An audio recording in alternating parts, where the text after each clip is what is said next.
Meditation instructions by Venerable Jotika. Welcome everybody. This is going to be our last meditation class, commentary on meditation. And this but is also very important. Next Saturday, I would like to have a meeting with those who are coming to the retreat. So I expect all those who enrolled, I don't know a better word, to come to the retreat to attend that meeting too. And that is very important. When I do something, I like preparing. Very well prepared. Preparation very much. And this is very important actually. To be prepared. In every way, whatever you do, to be prepared is very important. Bodily, mentally, both preparation is very important. Whatever you want to do, if you feel and if you prepare for it, and if you are ready for it, if you have psychologically prepared for it, the rest happens so naturally. We don't have to struggle so much. If you have prepared very well, things happen so naturally. So I really look forward to this retreat, and I hope that you will really enjoy it. You will experience calmness, peacefulness, clarity, joy. Clarity means also seeing things very clearly. But prepare for it. Even from now, I've been telling you since the first class to be prepared. So, and this meeting, next Saturday, is also a preparation. We will have a meeting and also a discussion and basic instructions again. But this is for those who are coming for the retreat only. So I'll continue talking about some of the things that I have not discussed last week. So going back to some of those insights again, you see in your meditation you come to a point where you see that this arising and passing away is so tiring that you don't want to be with it anymore. You want to be away from it, you want to get out of it. You want to escape from it, which is called Monchitu Kamyata Jnana. Monchitu Kamyata means wanting to escape. And sometimes you think that if I stop meditating, if I don't just watch these things arising and passing away, I would feel even more peaceful. And when you do that, you do feel more peaceful. Because the concentration, the equanimity, the detachment is so great that even though you stop meditating, you feel very peaceful and you can experience this peace. Oh, this is so peaceful, peaceful, peaceful. And you can enjoy that. But doing that is not the right thing to do. Meditation is very enjoyable, but if you just enjoy it, you lose it. So there's something like catch-22. So you see that just stopping to meditate is not real escape, because you are still in arising and passing away. You are still in the process. And after a while, even you lose your clarity and you feel your mind becoming painful and agitated again. You understand that, oh no, I don't want to experience that agitation anymore. Agitation is so painful. Distraction is so painful. This calmness, quietness, peacefulness is so much better. So you come back to meditation. You pay attention to any sensation in the body, any kind of feeling, any kind of thought, any kind of emotion. But mostly here, there are very subtle emotions only. And this wanting to escape is also sometimes like an emotion, You feel like trapped in the process. So you want to get out of it. Get me out of it, get me out of it. So this is like an emotion. Sometimes it causes you some slight agitation also. You get agitated. You can get out of it. But you understand that there is no other way to escape. The only way to overcome or escape is to watch it even more closely. So people are looking for escape in many situations in our life also. Take this into your life. Take the context of life. You have difficulties in life, frustrations in life, and you try to escape. And many people try to escape in such horrible way. Many people do that because they want to escape. So that I will discuss about that later again. So wanting to escape is okay, but what is the right thing to do to escape? The right thing to escape is to watch it even more closely, to understand it even more thoroughly.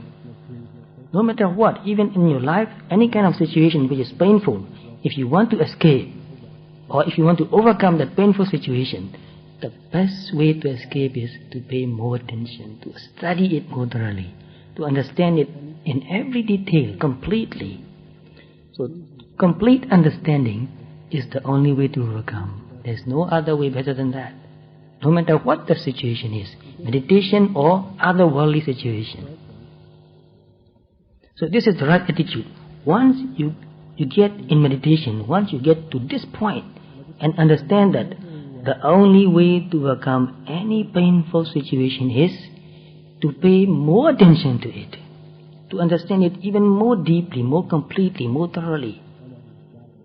Then after that, even in your life, when you face a situation, you don't try to run away. You don't try to turn away. You don't shut your eyes. You even look at it more closely. What is happening now? I want to understand it even more deeply. So the insight that you get in your meditation is applicable even in your daily life, in your worldly problems also. You develop the right attitude to live the whole of your life, not only in meditation. In the whole life, this is the right attitude. And after paying even more attention, willingly, and this is very important because you are willing to see it again. You are willing to look at it again, willingly looking at it, because you pay so close attention that there's no other desire anymore, no agitation anymore. You don't even want to escape from it anymore, because you are paying so close attention. See this point very clearly? You pay so complete attention that there's no other desire anymore, just paying attention. And that complete attention makes the mind become very balanced. There's no dividedness in the mind. There's no split in the mind. Before that you meditate and then you want to escape. No, I don't want to do this anymore. I don't want to see it anymore. What shall I do now? Shall I stop meditating? So your mind is not really whole. You're not paying whole attention. But at this point, when you come to this equanimity state, you pay complete attention. No matter what happens, even if I die in this process, it's okay. No other, you don't want to do anything else. You just want to pay complete attention. And then the meditation becomes really mature. It's the culmination of meditation. Nothing else I want to do. No matter what happens, even if I die in this process, I'm willing to look at this process, look at it and look at it, look at it. That sort of wholehearted attention. And that makes the mind really settle down. So even in your life situation, if you decide that, well, this situation is very difficult now, very painful, but I will really pay all my attention, I'll really look at it. The moment you decide that, you'll find that you calm down. You're not so agitated anymore. That decision is very important. So, you're willingly paying complete attention and your mind calms down. You become more and more balanced, more and more balanced. No extreme, no attachment. Before that, your mind calms down and you feel so happy, you feel so much joy that sometimes you get agitated and you get attached to that happiness and joy, calmness and peacefulness. But now, peacefulness becomes even greater, but you are not even attached to that peacefulness. Your equanimity, your balance is so great. It's very peaceful, but no attachment to even peacefulness. There's no desire to escape even. It's very, sometimes it sounds very paradoxical. When you are willing to look at it, then everything comes into balance. Then you pay more and more attention, things become more and more clear, more and more clear. The mind becomes stronger and stronger, mindfulness becomes stronger and stronger, and every noticing becomes so sharp that with every noticing, without any thought at all, you see very clearly the nature of it, either impermanence or unsatisfactoriness or no being, no ego, no self, no lasting essence, no control. You can see either of these aspects very, very clearly with every noticing, no thinking. So it's so amazing that, in a very short moment, one noticing is very, very short. In that moment, this wisdom, clarity, can be so clear without thought. So all of our life, when we understand something, we understand it with a thinking process. We think about it and understand it. But this moment, we have no thought at all, but every noticing brings so much wisdom, so much clarity. And because there is no thought, because whenever you think, your mind is divided. Only when you have stopped thinking, then your mind is whole. So when you stop thinking and paying more and more attention, every noticing becomes very clear, very clear, very clear, very clear like that. And for the last 3 moments, very, very powerful, sharp clarity, and then let go. The mind is ready to let go. And at that moment, you are not experiencing or seeing any bodily or mental process anymore. Your mind is plunging into cessation. So at that moment, everything comes to a stop. And deep peacefulness and calmness, very short duration, and you come out of it again, and a few moments of very deep calmness, peacefulness still goes on, maybe 3 or 4 mental states, and then some thoughts come again, and you can think about it. Something happened, very powerful, but very calm and very peaceful. And from that experience, you understand the nature of it very clearly, that this is real peacefulness, this is real freedom, real calmness. And then you reflect about yourself again. Something has changed. If you have not read any books, if you have no knowledge about it, still when you think about yourself, you know that something has changed. It changed your personality, it changed your perspective. You know that there's nothing that lasts. There's no ego, there's no self. And naturally, your, how do you say that, morality or keeping the precept becomes natural for you. You don't try to restrain yourself from breaking the precept. You know that you'll never break the precept. It becomes natural. And you know that you have no doubt about self or future life, no doubt about Buddha, Dharma, Sangha. And more often, those who have no knowledge even, spontaneously they feel great gratitude, very deep and powerful gratitude for the Buddha, his teaching, also for the Sangha, who keeps this teaching alive. Tremendous gratitude. One person discussed with me too. He said, so much gratitude that he cried. Tears of joy. Not because of sadness. So much gratitude. This teaching is so true. This is true freedom. So many thoughts can come, and in the text, so many, I don't have so much time to explain, but these are the main. So you have eradicated, if you have reached to that stage, you have eradicated ditthi, misaditthi, believing in self, permanent ego is eradicated. There's no such thing as permanent ego, permanent self. Everything is in a flux, in a change. Ditthi, visikesa, whether I'll be born or I'll be reborn or not, or this or that, all the visikesa are gone. Doubts gone. And believing in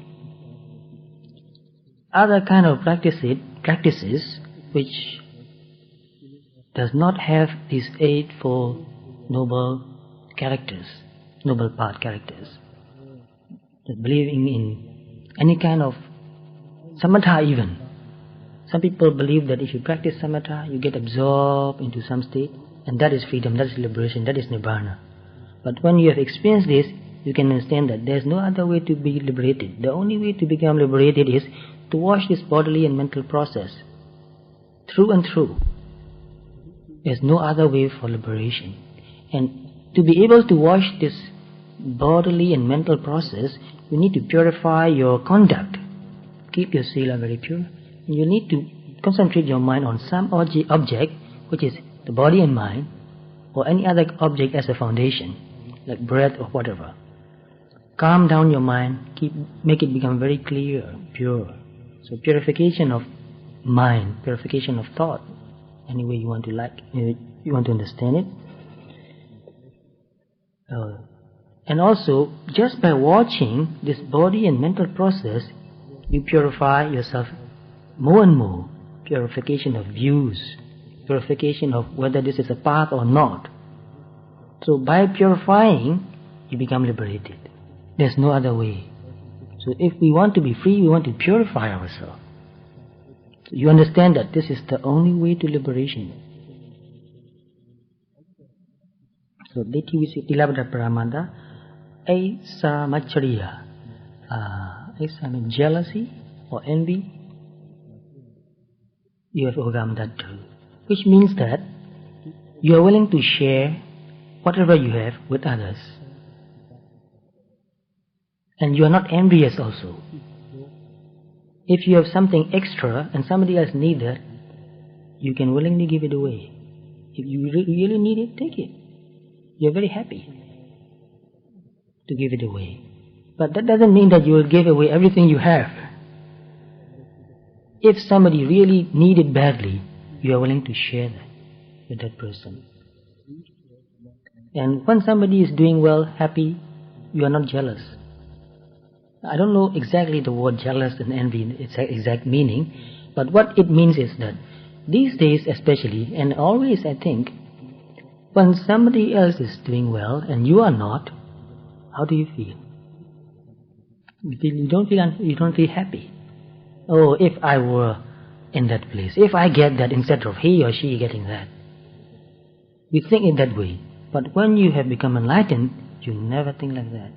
Oh, how fortunate that person is. He's enjoying all those good things in life. You're very happy for that person. So this sympathetic joy also becomes very natural. So envy or jealousy or covetousness or many words, I'm not really sure of the meaning. But this is the way the person feels. So most of us, once more or less, before we become enlightened, so to speak, feels unhappy about others doing better than us. More or less we feel that. What an ugly state of mind. And what do we get from that? We cannot love that person. We cannot appreciate that person. Why do people feel so lonely? Because of envy, jealousy, because of covetousness. We feel so lonely. Enmity also. So much enmity in the world, so much danger in the world. Why? Because somebody else have got that and I don't have it. I want it. I'll get it. Unlawfully. So a lot of people are doing that. But some people are so clever. They can twist the whole thing and make it look very beautiful. So this mind is very trickery, very deceitful. But once you see it so clearly, you cannot do that anymore. No deceit, no trick anymore. You become very honest. Whatever you feel, you can see it so clearly. But you may still feel desire for some things, because the first state of enlightenment does not eradicate all the desire, all the greed. Only there is still greed, but this greed is not strong enough to break your precepts. You will not do anything to get something and kill somebody or some being. You will not do that. You will not steal. You will not tell a lie. You will not commit any adultery, misconduct of sex. No intoxicants. No desire even for that. You are not controlling yourself. You just don't want to do it. That's it. So simple, easy. It becomes so easy and natural that no effort. You don't need any effort to control yourself. Oh, I want to do that, but no, I'm not going to do that. There's no struggle like that. It's so natural. You're not going to do that. You don't want to do that. So, before enlightenment, we know that it's not good to break 5 precepts. So we try hard to keep it. Sometimes the temptation is so great that we struggle and struggle. Get very tired. Sometimes we give in. And then regret again. Oh no, I've done the same again now. And take the precept again. So one of my friends said, why do you take 5 precepts every day? You break it every day? If you don't break it every day, why taking it every day? Just take it once and finish. So anyway, after that, it becomes natural. There's no desire to break precepts. So, no asamicharya, no envy, no jealousy, no covetousness. You see how free you can feel. Even though you have desire to enjoy good food or good other sensual pleasure, because you have no covetousness, no envy, no jealousy, you are so free. And even when you enjoy those desires, it's not the same anymore. Before that we think that this is real happiness, this is real pleasure, this is real joy. But after that, even though you can let yourself enjoy sense pleasures, still you know that this is not the real thing. So you do not get caught in that. Even though you enjoy, still you are some way free. Free to enjoy that. And especially when something unfortunate happens in your life, you feel very unhappy, you go and meditate, you can see that this is just another state. This is just another mental state. You can become free very easily again. So, Nitya Sanya, Nitya Chitta, Nitya Ditti. Before meditation, we think that things last. We think that things are good, pleasurable, and they can bring us happiness. And we think that we really believe in permanence, permanent person, permanent ego. But after that, this Nitya Ditti is gone. But Nitya Sanya and Nitya Chitta still lingers. Sometimes it feels like the same. But when you really look at it very closely, you know that no. So it's like you are living on the borderline all the time. When you are willing, you can see that no. So when you feel happiness, when you enjoy sensual pleasures, the experience seems the same. But when you really look at it, you know that no. This will never really bring happiness. No real happiness there. Although sometimes you enjoy it, you can let go of it also easily. Because you know that there's no real lasting happiness there. So one of my friends said, after you become enlightened, then you enjoy sensual pleasure. It's great. Because you don't get so caught in it. So very difficult to talk about it. It's very difficult. Maybe next time I'll try to talk about it more clearly. But this is the way it feels. That's why we can see some people enjoying sense pleasure, even though they are enlightened. but they are not caught in it. So it's the same with anicca, dukkha, anatta. There is no atta ditti anymore. But the person behaves the same way like a person. He will say, I, you, use the same language. But always knowing that there is no such thing as real lasting ego. So this is the difference, very, very deep. But this will be eradicated in the last stage of enlightenment, fourth stage of enlightenment. So you become very free. Sometimes you will laugh, sometimes you will cry, but you are not caught in it. You can overcome it very easily. Sometimes even crying feels good. Is that possible?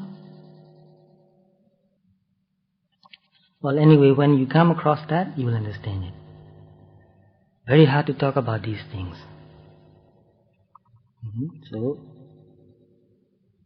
So you have eradicated all these. Ditthi, vicikicca, silabda paramata, issa, vachariya.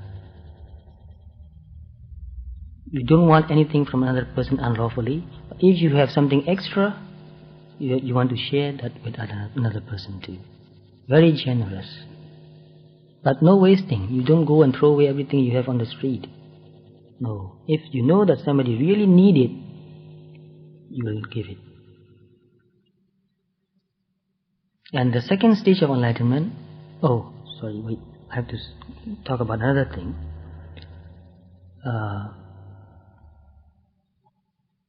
And this reflection goes on for a long time, again and again. Reflecting on your sila sometimes. I cannot break any sila anymore, I don't want to break it. You're reflecting on what these impurities you have eradicated. You can see that there is no ditthi vicikicca, there is no silabda paramasa, there is no issa vachariya.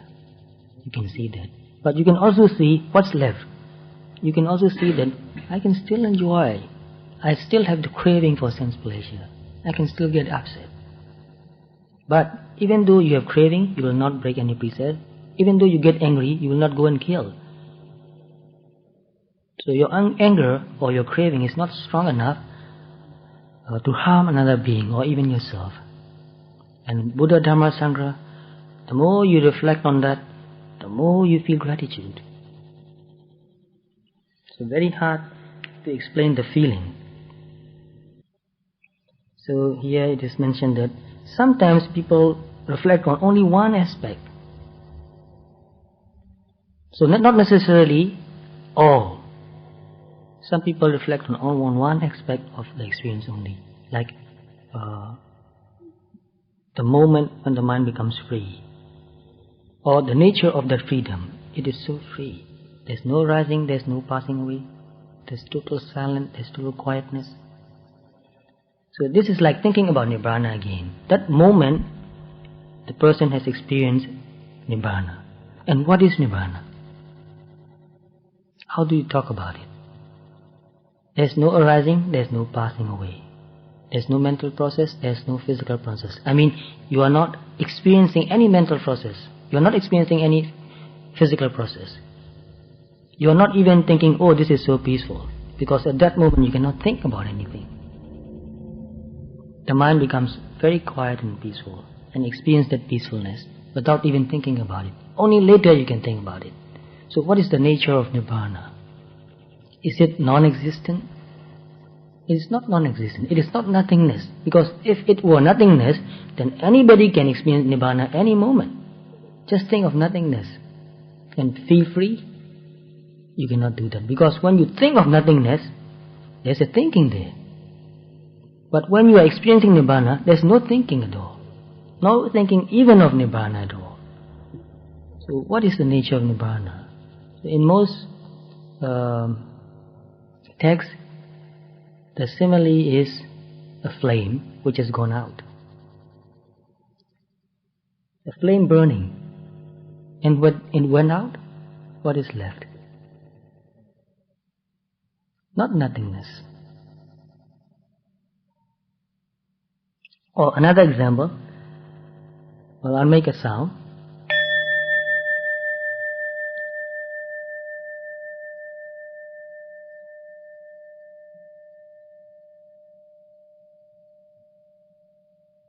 You pay close attention.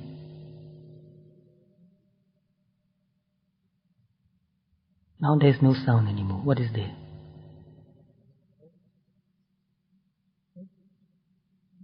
It's quietness. And is quietness real or not? How do you understand that? Can you experience quietness? Yes, it's so quiet. So very similar to quietness or the flame that went out. There's no burning anymore. So to understand silence or to understand the nature of the flame that has gone out, first you have to pay attention to what was happening. To understand silence, first you pay attention to sound. So that is the process. To understand what happened when the flame went out, first you pay attention to the flame. So there is a process that leads to this state. So it's not just an idea of nothingness. It's the idea of the process, that it's the nature of the process that has come to an end. The end of process, which is real peace. Because when something is happening, arising and passing away, there's no quietness, there's no peace. So once you have experienced that, even though sometimes you are not experiencing it, you can get caught in other worldly things, excitements. Whenever you pay attention, you know that this is not the real thing. This is not the real happiness. You can always go back to that very quiet and peaceful state. So, after you experience that, you meditate again and determination, you make a determination. I'll meditate and I'll go back to that quietness, to that peaceful state, to that state where all the process stops. And you can determine 5 minutes or 10 minutes like that. So meditate again with the determination that I'm going to experience that quietness and peacefulness again for 5 minutes. And forget about that. While you are meditating, don't think of anything anymore. Just pay attention to whatever is happening in the body, in the mind. Whatever you are used to doing it. It doesn't matter what. Any object, any sensation can be the object of meditation. So pay attention to whatever object you are used to that comes naturally and easily to you. Watch it and watch it and watch it. It becomes clearer and clearer, very fast, and stop again. You can get into that very quiet, peaceful state again. And stay there for about the duration, the time duration that you have determined. And this determination is important. If you have determined, then by practicing it, you can stay there for completely 5 minutes or 10 minutes, and you can practice that and extend that longer and longer, half an hour, 2 hours, the whole day. So you need to do practice to get into that state and stay in that state.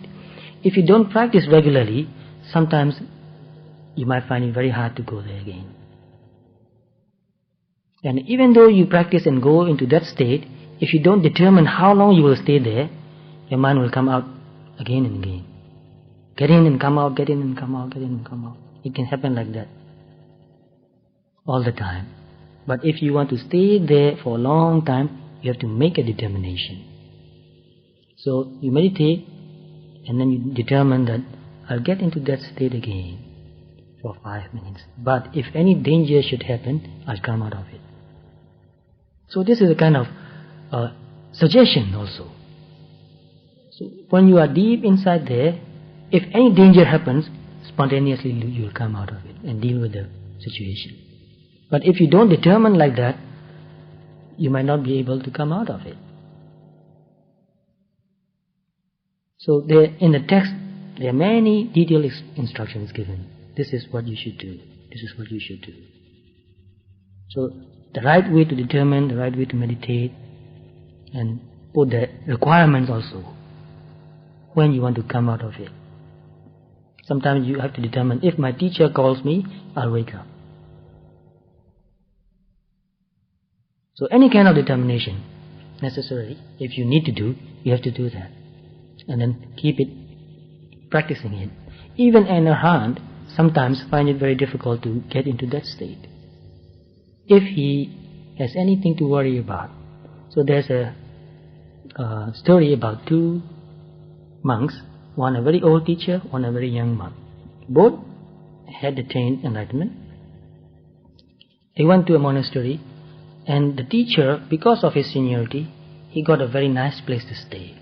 And the younger monk, because he's younger, naturally you get the best place goes to the most senior monk, and the worst place goes to the most junior monk. So the most junior monk got a place which was not very good. But he was very content with the place he got. He was very happy. No choice, no preference. So he lived in his place and meditated, and he enjoyed this calmness and peacefulness and quietness for the whole duration of 3 months during retreat. But the teacher, he was thinking, oh, my little monk, his place is not very good. Maybe he's not feeling very comfortable. Because of that worry, the teacher couldn't get into that state. So this is just an example to show that. So when you want to meditate, first you must reflect that nothing is important. Let go. That's why I express and emphasize this point again and again in many different ways. When you meditate, you must think that nothing is really important. So psychologically, you distance yourself. Even when you're meditating, not only in that kind of absorbed state, even when you sit for an hour, tell yourself, nothing is really important. I don't need to worry about anything at all. No worry about job, no worry about home for 1 hour. It won't hurt anybody. Just let go of everybody for 1 hour. So when you go for the retreat, this is what I want you to do. Just let go of everything for 9 days. Nothing can really happen seriously. Nothing is important. We have done that for innumerable lifetimes. Why so important? Why can't we just let go for these things for 9 days or 10 days? So this is what I want to discuss next week. Really to prepare your mind. Am I really ready for it? Can I really let go? So every sitting, if you can do that, you'll find that your sitting becomes very easy and natural. You don't get distracted so easily. So make determination. Nothing is that important. We have been doing the same thing for how many years? For how many lifetimes? Why do we think this is so important? And we will be doing the same thing. Don't know how many more lifetimes? So this kind of determination and preparing the mind and distancing the mind is very important. But if anything serious should happen, well, I'll deal with it. Sometimes, people think about something so insignificant and keep themselves worried all the time. Something so insignificant. And when you talk about it, it's so laughable. Some people worry about things so insignificant. So, back to meditation, get into absorption. Back to meditation, get into absorption again and again. And if you want to develop deeper state of enlightenment, when you sit and meditate, you should determine that I am not going to get absorbed into that state which I had already for a certain amount of time, for a day, for 2 days, for 10 days. You have to determine that again. This determination is very important. So if a person is meditating with the intention to experience the next stage of enlightenment, he should say that I'm not going to get absorbed into that state, but I'm going to meditate for the purpose of the next stage of enlightenment. And when you say I'm not going to get into that absorption state, you have to put a time limit. How many hours, how many days, time limit. Because if you don't do that, You just sit and meditate and you get absorbed into the same state again. And if you get absorbed into the same state, you cannot get to the next stage. So that's why determination is very important. You know, even Buddha taught monks to make a determination before going to sleep even. When you go to sleep, you tell yourself that, now I'm going to meditate and relax and let go of everything. And sleeping also is a kind of letting go. Have you thought about it? Falling asleep is a kind of letting go. You don't hear anything anymore, you don't see anything anymore. You don't feel anything anymore, you don't know what's going around you anymore. If you really think about it, it's really scary. You've lost in touch with the world. So this is a kind of letting go. Actually, we are doing that all the time. And those people who cannot go to sleep, I think one reason is that they cannot let go. They want to keep control over their body, over their surrounding. They don't feel safe and secure. So whenever you don't feel safe and secure in a place, you can't go to sleep. So Buddha said, when a monk wants to go to sleep, he should meditate, relax, let go, and determine that I'll wake up at 4 o'clock in the morning. And if you do that regularly, you'll find that exactly at 4 o'clock in the morning you wake up. You set your alarm, before your alarm goes on, you are awake. And you look at the clock. It's just the right time. So mostly you wake up before the alarm. I keep my alarm on all the time, but always I wake up before the alarm. Get the habit of it. Just in case, I keep the alarm on. And also, you can make determination. The moment I wake up in the morning, I'll be aware of it. I'll be mindful. I'll not be dreaming anymore. I'll not be thinking anything. Just very clear, awake mental state, mindful.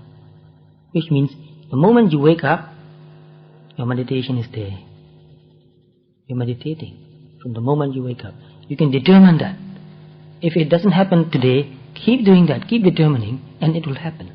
And you'll feel very happy about it. The moment you wake up, you're mindful. You're not thinking about anything. The mind is very clear and awake.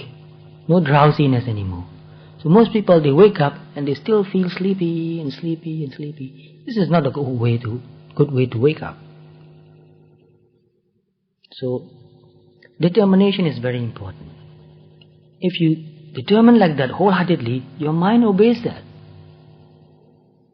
So this is the way we need to train ourselves to get positive results.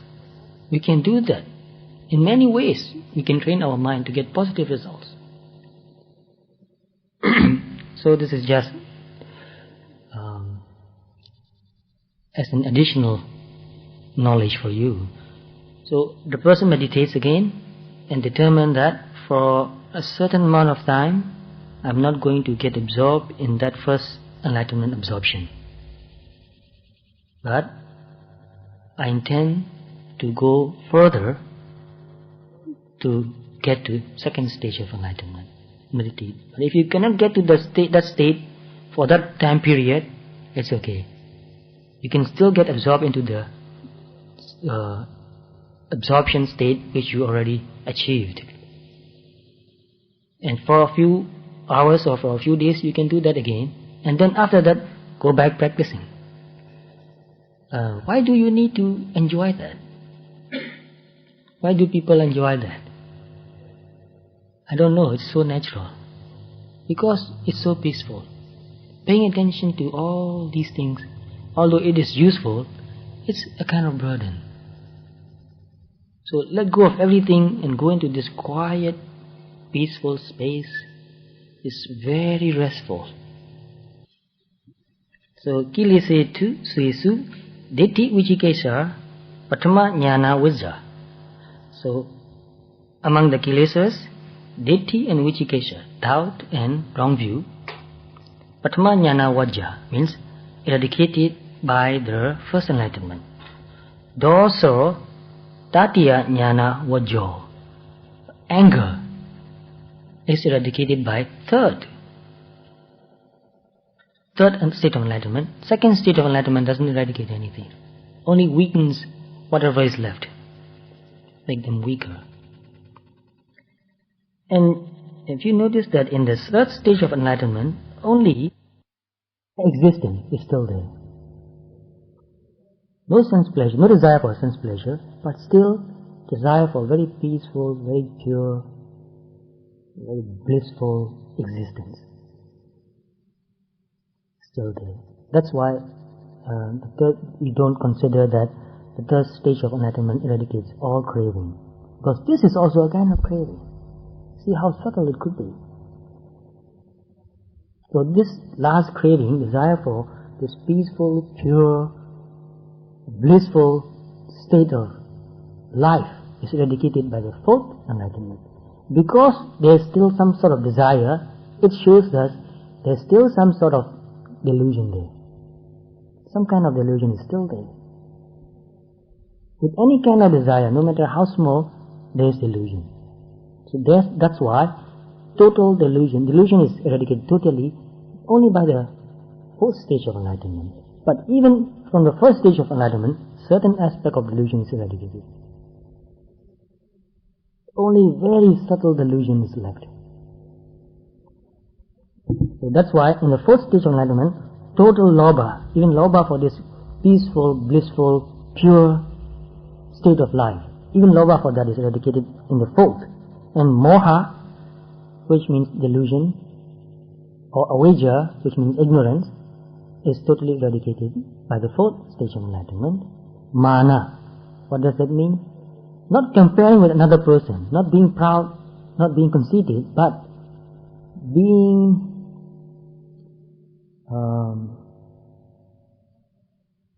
because of our achievement, sometimes we feel very pleased about that. Oh, I've achieved that. That's a kind of mana also.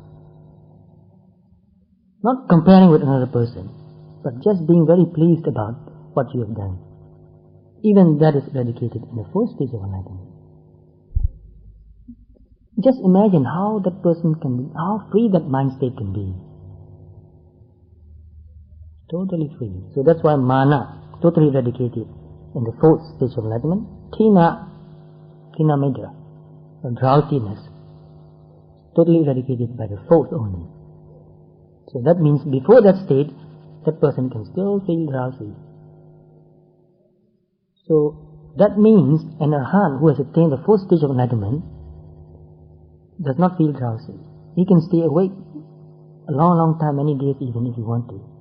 But if he wants to sleep, now I'm going to sleep off. That sort of sleep. Amazing. If we can do that, how wonderful that will be. So, that is eradicated. Odisha means agitation of the mind. So even after the third stage of enlightenment, the mind can still get agitated.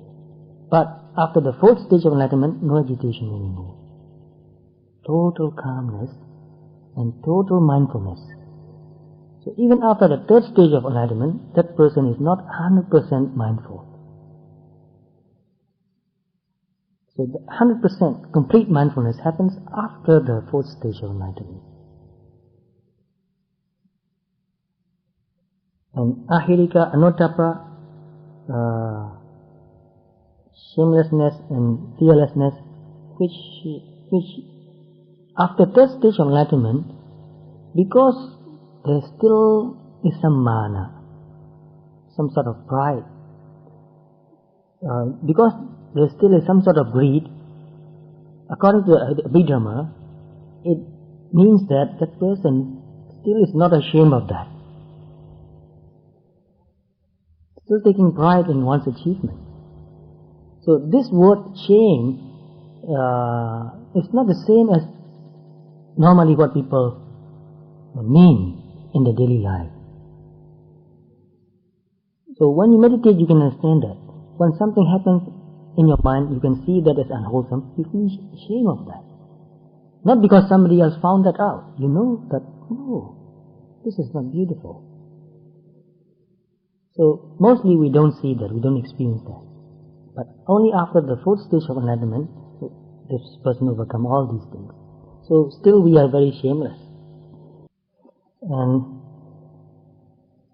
Mecha Deti, Musawada, Mecha Kamanda, so Mecha Deti wrong view, Musavada means lying. Miccha kamanda means doing something which is harmful, like killing or stealing. Miccha ajiva means wrong livelihood. Ime patama jnana vajja. First stage of enlightenment, eradicated all that. Wonderful. And miccha sankappa, pisuna vacha. Miccha sankappa means wrong thinking. Thinking that, hard to give an example.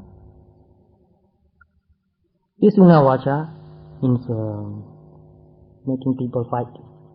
How do you say that? Slandering, yes. And prusa vacha, harsh words, using very strong words, harsh words. Ime tatiya jnana vajja, the third stage of enlightenment, eradicates that. And eradicates means the intention to do that is eradicated. Not just restraining. Mostly we restrain not to say anything like that. I do restrain, not to make people fight. But this is, when the third stage of enlightenment, it means that there is no intention even to do that. And the fourth stage of enlightenment, sampapalapa, frivolous talk, and miccha vayama, miccha sati, miccha samadhi, miccha vimutti, miccha jnana, which means sometimes we remember things in the past. Oh, I've done that, I've done this, I've enjoyed that, I've enjoyed this. Even that sort of recalling is gone. We don't think about the past anymore. Only what we find useful, like you have learned Dharma, you think about it. Wow, Buddha said that. That's samasadi also, a kind of samasadi. But even after the third stage of enlightenment, this person still wants to think about what happened before. Not about Dharma, about something else. So anything beyond Dharma, if we think about it, is some kind of useless thinking, useless remembering. Miccha samadhi also, the mind gets absorbed in any kind of thing. Any object, anything. You can get absorbed in reading a book even. And that also is gone.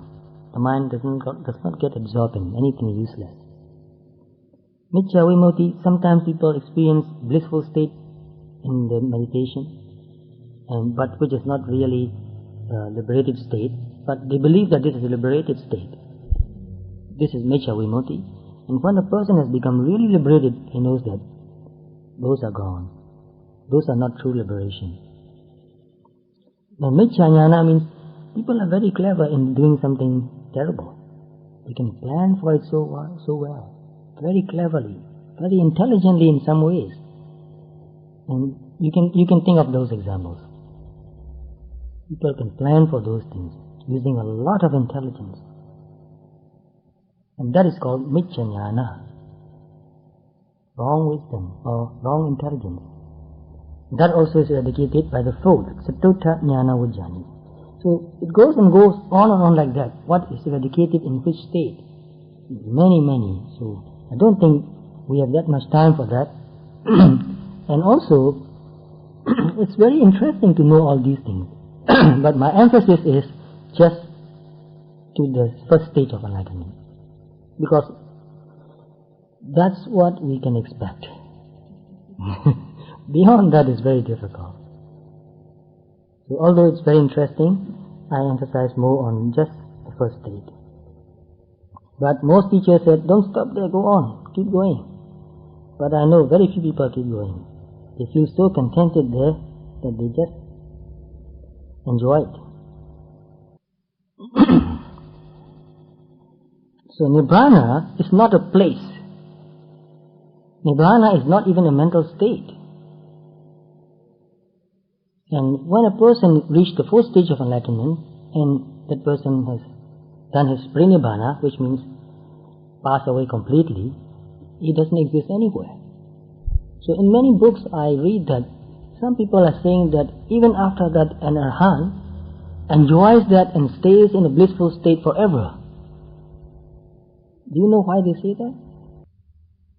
They still are attached to that blissful state. They still want to go on living, which I can understand very well. It's not difficult to understand. But still you can see that there is attachment still there to go on living. They even say that even the Buddha is still existing somehow, somewhere. Maybe in the Himalayas. No. So these things are very important to understand as a knowledge even, because so much misconceptions, wrong ideas floating around. So no matter how blissful, no matter how pure a person is, still Buddha said that is not total liberation. So it's not an abode, not a state. The nature of Nibbana is totally opposite of the nature of mental and physical phenomena. So this is also important. Some people say that Nibbana and samsara are the same. No. Very clear no. But to understand Nibbana, you have to understand samsara. You have to understand. Samsara means physical and mental process. This is called samsara, not a story actually. The real samsara means, the real going round and round means, this mental and physical process going on and on and on. This is called samsara. And the end of it is Nibbana. So you can still say that Nibbana is related to samsara. Nibbana is somehow related to mental and physical process. But Nibbana is not in the process. It is just out of the process, just on the edge of the process. So that much you can say that it is related to mental and physical process. That's why Buddha said, I claim Nibbana in this body. Which doesn't mean that there is Nibbana inside us. Which means that by understanding this body completely, by understanding this five aggregate, this mental and physical process completely, we can reach Nibbana. There's no other way to reach Nibbana. So, I have to make things very short and compact because not enough time to go through all these things. Very interesting. If you are interested, I'm really willing to come back again. I will come back again and go through the whole thing in very, very detail. I want to know how many people want to know that.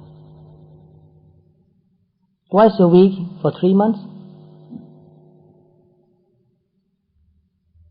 8 times a month, so that means 24 times, 24 meetings. If you want to do that, I'm willing to help. There are very interesting things there, very deep and meaningful things there.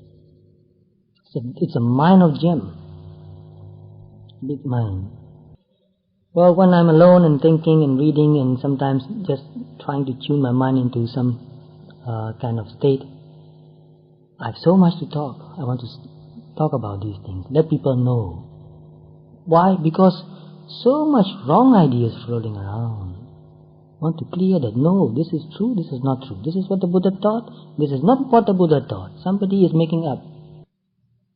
So when this enlightenment state eradicates some sort of defilements, eradicates Mecha Ditti and many others, Ditti Vicikesa and many others, greed, pride, all that.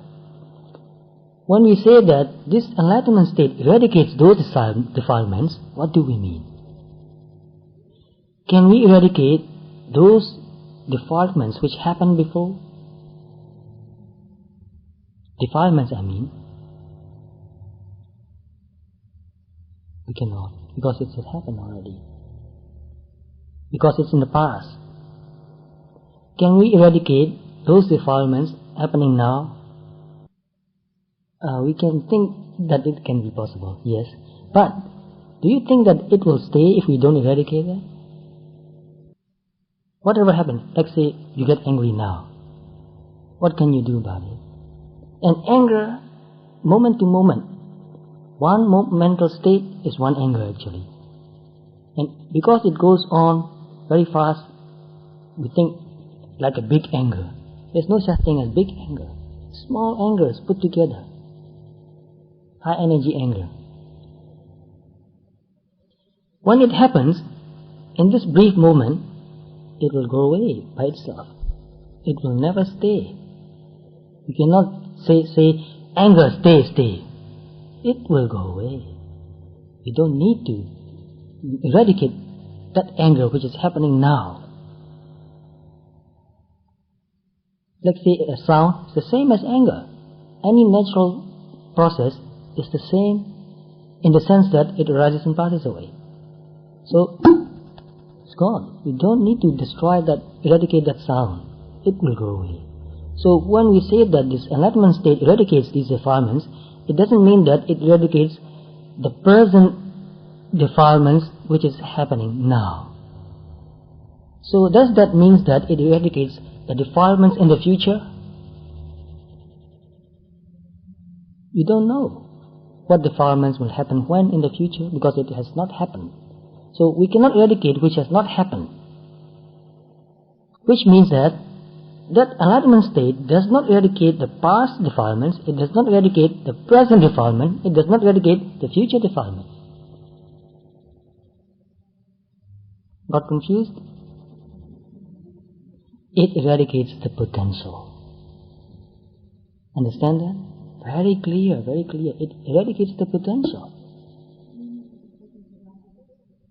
Yes, the potential is there to arise, but it has not arisen yet. And if you eradicate the potential, it won't arise. Yes, please, questions. This is very important.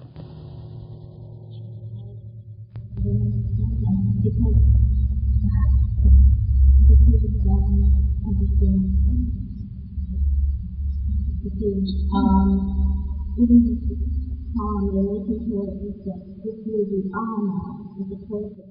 It comes from time. It's related to the time. And so even the defilement of this time has an impact means it has potential. The defilements in the past has potential, but it is not there as a thing.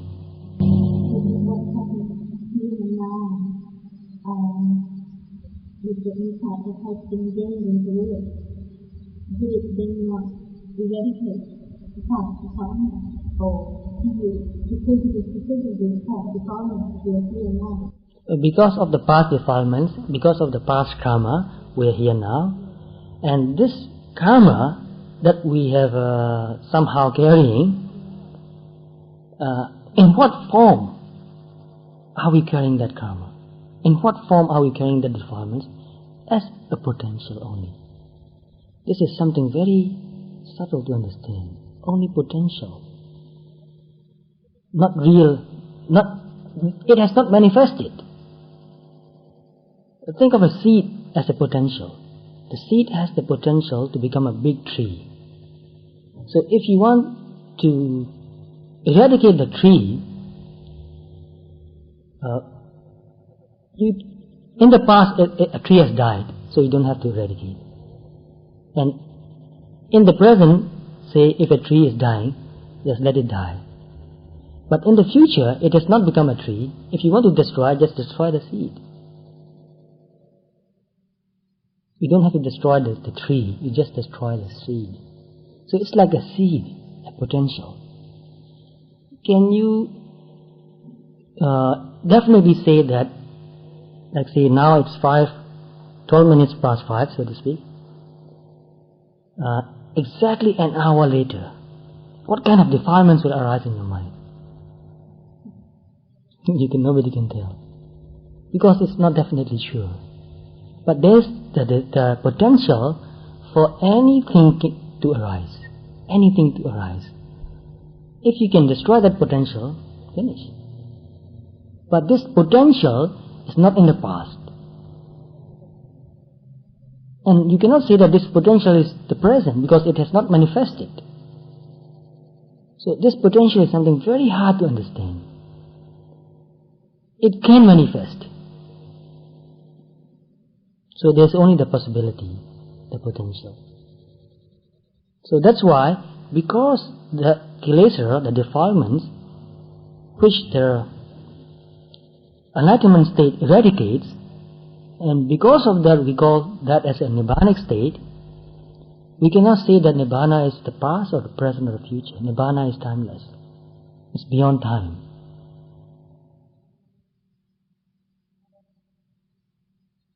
It's not in the domain of time. It's very confusing. It's very hard to talk about. Maybe some subatomic physicists can understand it. The potential is very difficult to understand. The karma also is a potential. Whatever karma, so when we reach to a certain state of enlightenment, certain karma cannot give result anymore. Our bad karma, so to speak, our bad karma that we have accumulated, after a certain stage of enlightenment, after every stage of enlightenment, a lot of those karmas will not give result anymore. And where is that karma? How are we carrying that karma? We are carrying that as a potential. If you don't understand it right away, it's not your fault. It's very hard to understand. Yes, please. So that potential acts upon conscious mind is something when you reach the higher mind, then potential elucidates. Right. Because the higher mind is in a different sphere from potential. Yes. That's how I understand Nibbana. You have a spirit mind, you have a soul mind, like you used to. So the soul mind equates to the conscious mind, but the higher mind equates to the eternal mind. So what's in the eternal? What effect has the conscious or time on the eternal? There is it. Very hard to talk about these things. Just take your time. Take your time and try to understand it. Let's say we have potential to get angry, but we are not angry now. But anybody can push our button and make us angry. Say something and we get angry. But we cannot tell when this person will get angry.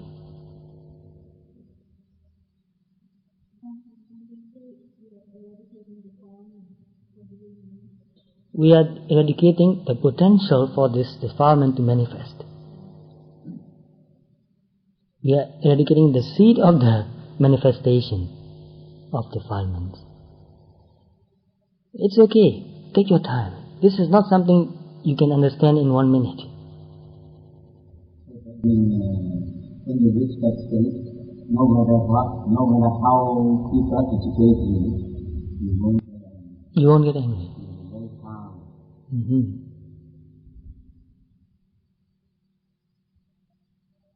So that's why it's not the past defilement, it's not the present defilement, it's not the future defilement, it's the potential which has been eradicated.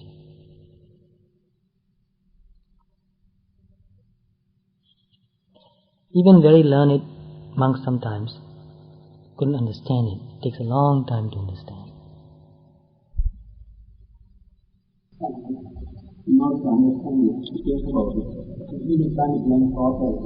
Yes, it's beyond thought. So in order to understand, the best way is to practice. Yes, that's why Buddha said, Attakavacharo, it's unthinkable, which means you cannot understand it just by thinking. Nibbana is not something that arises. Nibbana is not something that happens. So we cannot say when Nibbana happens.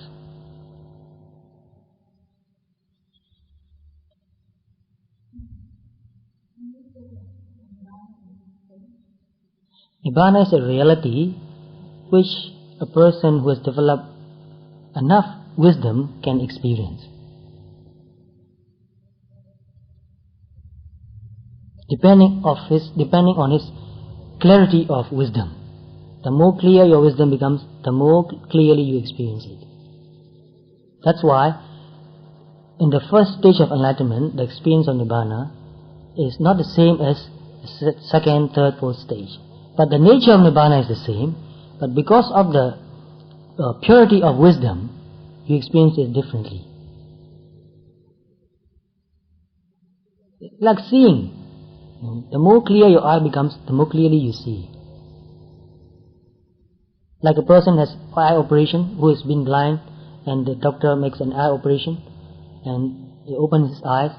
He can see light, but he cannot see clearly. It takes a long time. Slowly and slowly the person sees more and more clearly, more and more clearly, more light, more color. So it's like that. Very hard to even find a simile. That's why in some way Buddha said that there is no example for Nibbana. No word for Nibbana even, although we are using the word Nibbana.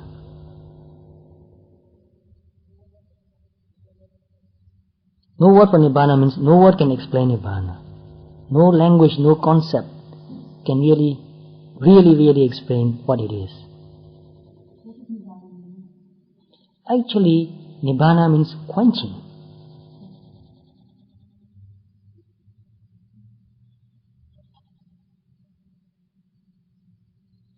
In the Ratana Sutta, Nibbanti Dhirayatayam Padipo, like a flame which is gone out.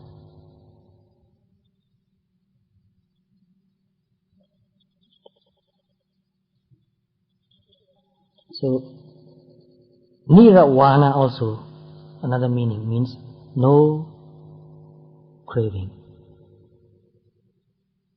no striving, no craving anymore.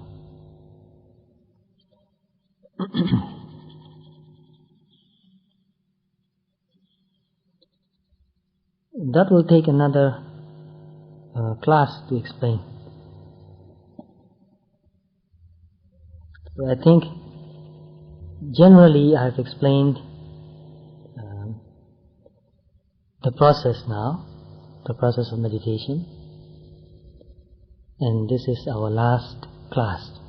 The next Saturday we will have a meeting for those who are coming to the retreat, and we will discuss about many things, anything you want to discuss. It's an open discussion, open meeting. How can all of us together cooperate and make it the best that it could be? And also getting to know each other, because this is very important. If you feel that you know everybody, you feel more relaxed. If you feel that you are among strangers, you feel very tense. So I want to make it, the atmosphere, very relaxed and friendly. So next meeting will be a kind of friendly gathering. Get to know each other. Who are you? And ask any question.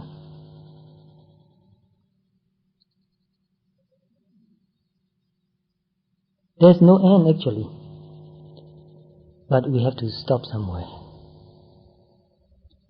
So if you have any more questions now, please.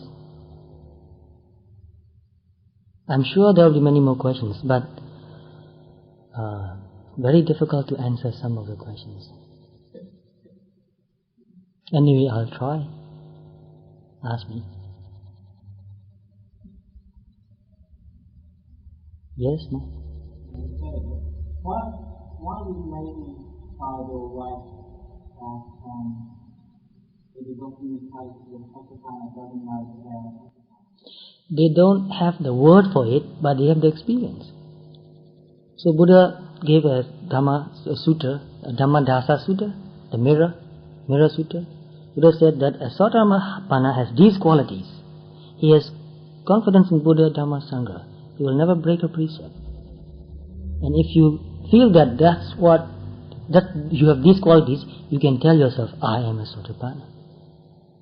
But if you don't know, if you don't have this knowledge, book knowledge, or if you have not heard about it, although you have the experience, you don't know how to call it. But you have all those qualities and experience. So to have the experience, to have those qualities, doesn't necessarily mean that you know what it is. Like say, if I gave you something to eat, I tell you to close your eyes, and I'll give you something which you have never tasted before. And I'll tell you to open your mouth and put it in your mouth, and you chew it. You can tell the taste. I can ask you, how does this taste like? You can say, oh, it tastes a little bit sweet, and it has a little bit sour taste also, and it tastes good. And if I ask you, what is it? You will say, I don't know, but I know the taste. I don't know the name. So you know the taste, but you don't know the name for it. Which is quite natural, actually. A Sotapanna, which is a word for some experience. What happens is one declares oneself to be a Sotapanna, but then the qualities that we say, one knows that. You know the qualities. You know the qualities that you might not be 100% sure that you do. If you want to be 100% sure, I'll quote Sayadaw again. Just wait long enough. For a few years even. Because you'll be tested in the world. You will be tested in your daily life. If you can, even though you cannot exactly say right now, you meditate and something you experience. Oh, maybe I've attained the first stage of enlightenment. Don't be in a hurry to make the decision. Just wait long enough.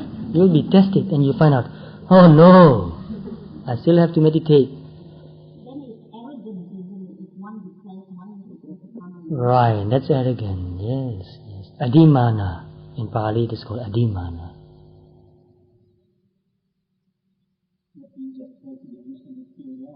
Still there, yes. That is also called Meccha Vimoti. You are not liberated, but you think you are liberated, which is wrong. But anybody can make that mistake. If anybody make that mistake, we don't blame that person. But if that person is honest, he or she will know later. Because in the world, so many people and so many situations pushing your buttons all the time, and you react. If you're honest, you know. But if you're dishonest, nobody can tell you. But if you're really honest, you can really tell. Like cheating, very subtle. Telling lies, very, very subtle. Any more questions? Yes? Writing and passing away is correct. A person can see the mental state more than the physical state, and not the state that his body has. Different people experience different khandhas more. So not everybody experiences the same thing. Some people experience Vedana more, as in passing away. Some people experience Chitta, as in passing away more. It depends on personality too.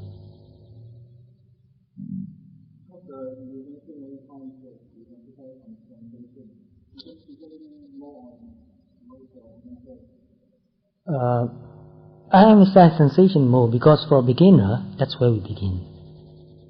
Sensations. Anything you experience in your body is a sensation. And in the mind, you have emotions.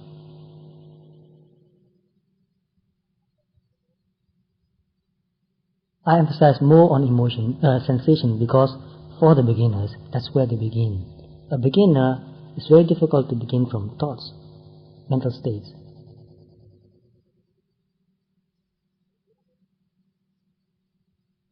Later, it depends on your personality. Even though you begin from Kaya Anupassana, bodily movement and sensations, or Vedana Anupassana, if you do that long enough, it goes toward where you are more inclined to go. It happens naturally.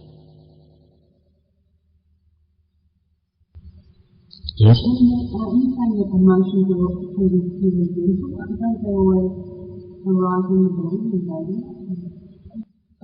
In the body, we feel Sukha Vedana, Dukkha Vedana, and Upekha Vedana also, pleasant, unpleasant, and neutral.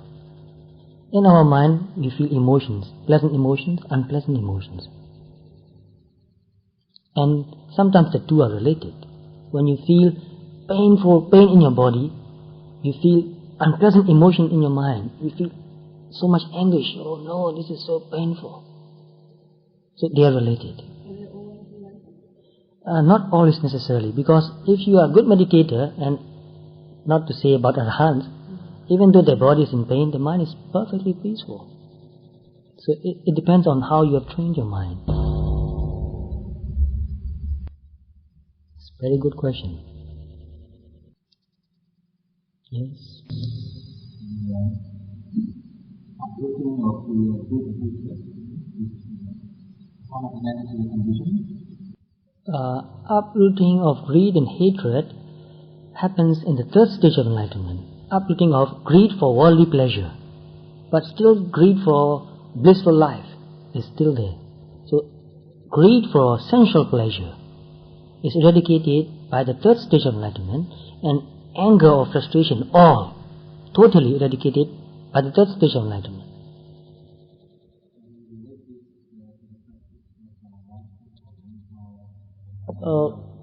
In the beginning of our practice, we cannot eradicate that. When it happens, we pay attention. We look at it very closely and deeply. And by paying close attention, they become weaker and weaker. And then sometimes they don't arise. And the mind becomes very clear and peaceful. We can pay attention to more neutral sensations and feelings. But when there's strong desire and strong anger, it's important to watch them, but when they are very, very strong, we are not very clear anymore. But although we can still pay attention, real good insight happens when they are not there anymore, when they are temporarily at least not happening. That's why in the 10th stage of insight, there's total equanimity. No greed, no desire, no frustration, no agitation. The mind becomes very pure. Then breakthrough. So before this breakthrough enlightenment, this is necessary, yes. But in the beginning of our practice, it can come again and again. We have to go through. Even frustration about meditation. Even attachment to our peaceful state of meditation. We have to overcome, give up, let go. That's why it's very important to watch these things and let go. Whenever we have anger, we can see that because of some kind of expectation, some kind of attachment, some kind of desire, we are upset. We can see both. Whenever one is there, another is there. When we want something, there's an anxiety or fear that whether we will get it or not. Very painful. Actually, desire itself is pain. Incompleteness. Whenever we desire for something, we feel incomplete. And this incompleteness is pain.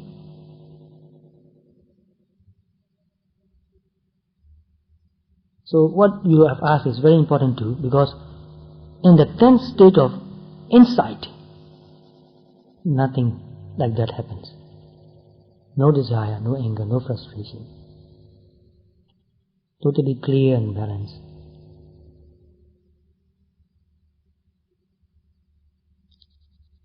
We will discuss about these things again next Saturday. We'll have a meeting, and it can last for a long, long time, as long as you want. As long as you want. Many, many hours. Just prepare for that. Next Saturday. No limit. You may ask any amount of question, any kind of question. So write down your questions when it comes into your mind. Yes, this is important. Sometimes you have a question and you forget about it. Write down your questions.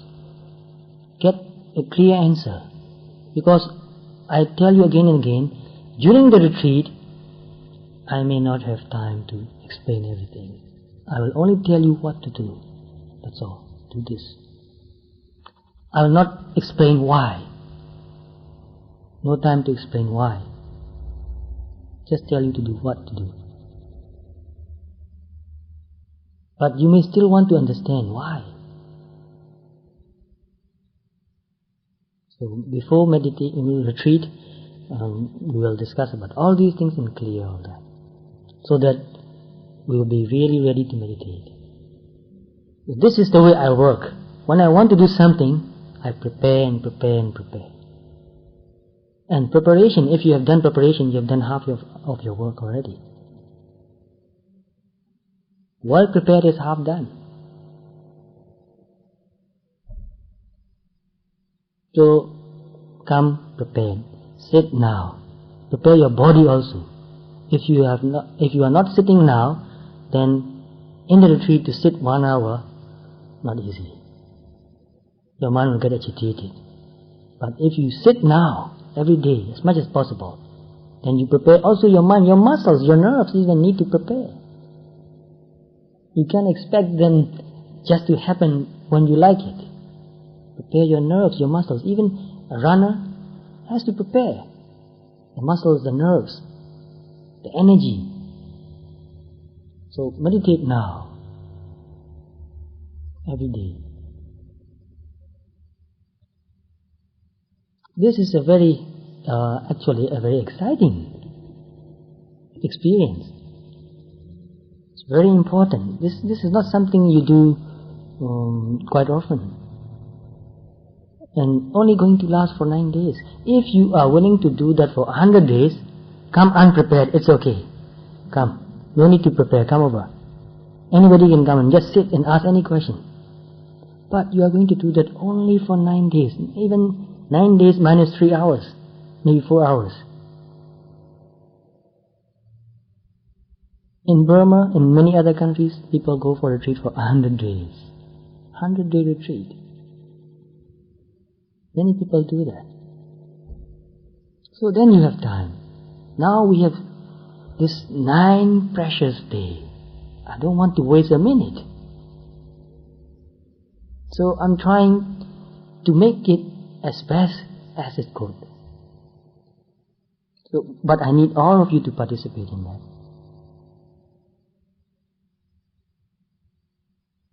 So that we won't waste any moment. A retreat, somebody said, a retreat is a treat. It's something very special. I do hope you will experience something. Something very precious. The time doesn't really matter actually. In a few days, some people can experience something very deep and meaningful. In 3-4 days, some people can do that. If you're well prepared, if you have been meditating and attending the classes,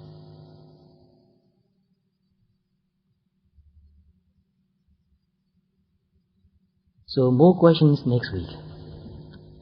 Everybody please come. All those who are coming for the retreat. So now we will conclude our class here.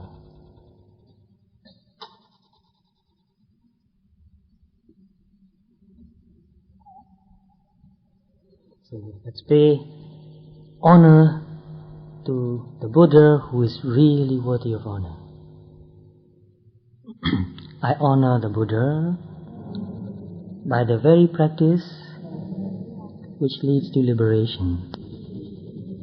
I honor the Dharma by the very practice which leads to liberation. I honor the Sangha by the very practice which leads to liberation.